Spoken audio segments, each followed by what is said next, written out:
Lettre à Lucilius. Sénèque. Lettre 38e. Les courts préceptes de la philosophie préférables aux longs discours. Tu as raison de vouloir que notre commerce de lettres soit fréquent. Rien ne profite comme ces entretiens qui s'infiltrent dans l'âme goutte à goutte.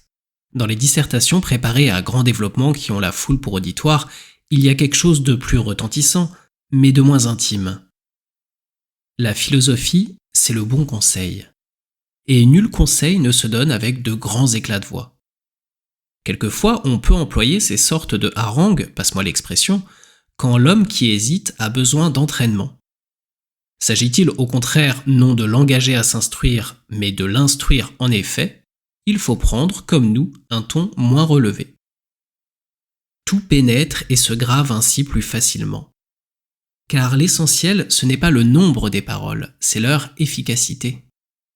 Répandons-les comme une semence qui, bien que toute menue, en tombant sur un sol propice, y développe ses vertus, et du moindre germe parvient aux plus vastes accroissements.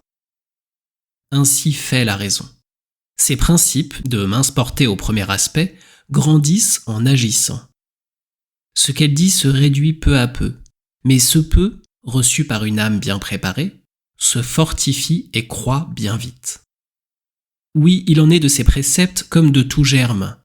Ils fructifient merveilleusement, si petite place qu'ils tiennent. Il ne faut, ai-je dit, que d'heureuses dispositions pour les saisir et les absorber. L'âme, en retour, produira d'elle-même à souhait et rendra plus qu'elle n'aura reçu.